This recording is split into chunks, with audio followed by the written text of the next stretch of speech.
Un pic et 3 vagues, telle est la prédiction de Wu Zhonyu, épidémiologiste en chef au Centre chinois de contrôle et de prévention des maladies concernant l'épidémie actuelle de Covid-19 en Chine.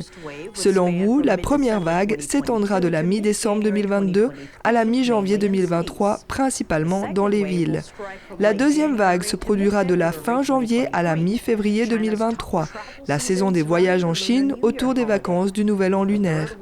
La troisième vague est prévue de la fin février à la mi-mars, lorsque les gens reprendront le travail après les vacances de Nouvel An.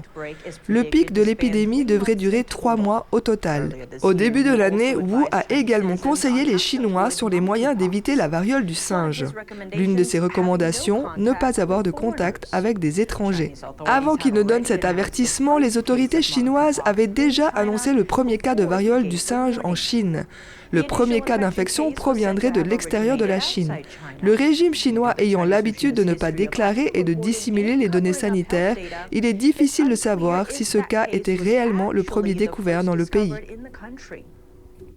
Deux des universités les plus renommées de Chine subissent des pertes inhabituelles. Leurs enseignants et professeurs sont décédés.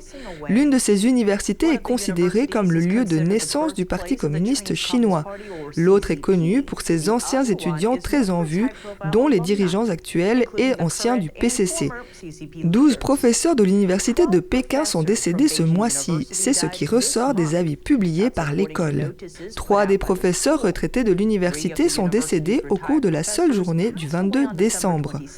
Selon son site web, l'université entretient des liens étroits avec le Parti communiste chinois.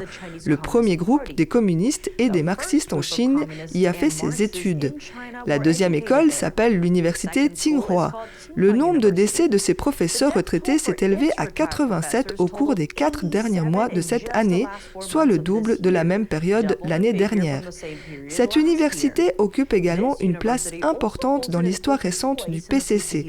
La plupart des grands dirigeants chinois de ces dernières décennies sont des anciens élèves, dont l'actuel dirigeant chinois Xi Jinping et l'ancien dirigeant Hu Jintao. L'ancien dirigeant du PCC Hu Jintao n'a pas fréquenté l'école, mais son premier ministre l'a fait. On ignore si les personnes décédées ont été testées positives au Covid-19, ou si elles ont même été testées par le virus au moment de leur décès. La plupart des avis de décès mentionnent maladie comme cause du décès sans plus de précision. L'un des avis mentionne, je cite, un gros rhume comme cause. La personne décédée était le concepteur de la mascotte des Jeux paralympiques de Pékin 2008.